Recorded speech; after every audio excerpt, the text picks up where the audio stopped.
Look, I love him. I love him dearly, and we will always be close. We always will, but it's just one thing.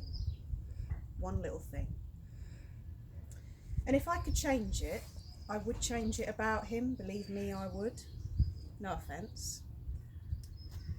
Look, please don't repeat this to anyone, but he farts too much.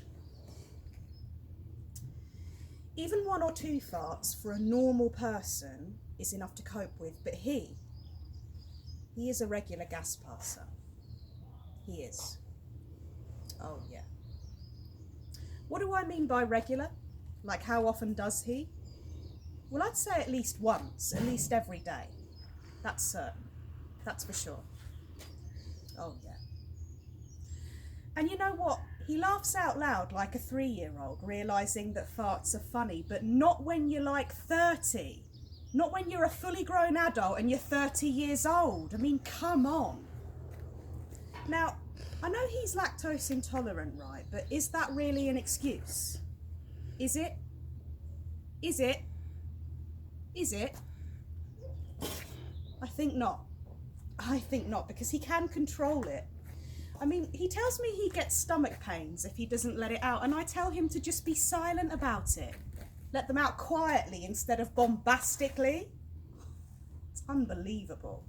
You know, we were watching TV the other night. We were watching a romantic movie. We were all cuddled up, nice and cosy on the sofa, because it's meant to be romantic. It's meant to be lovely, I wish. And yet all through the film, like every 5 minutes or so, he'd let one rip. And I mean rip. He stank up the entire house, not to mention our living room.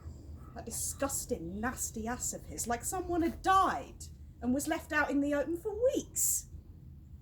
I yelled at him. I told him to bloody well go in the other room if he's going to keep farting like that. So you know what he does? You know what he does? Every time he had to fart, he went over to the front door to the hallway and he kept blowing farts out there. Then he'd close the door and come back to the couch. That's nice. So I don't have to smell it anymore, but now some poor soul outside has to smell it. Great. As if that makes everything all right. Finally, after like the 5th fart blow in the hallway, the landlord, who lives directly downstairs below us, was waiting for him. So when he farted, the landlord was standing literally at the bottom of the staircase, asking him what the hell was going on and if something was burning. He was caught in mid-fart by the landlord, and do you know what? He got all embarrassed, but he deserved it. I've got no sympathy for him on that front. He looked like such an idiot, such a giant arsehole with a red face, but I've got no sympathy. You know what I mean?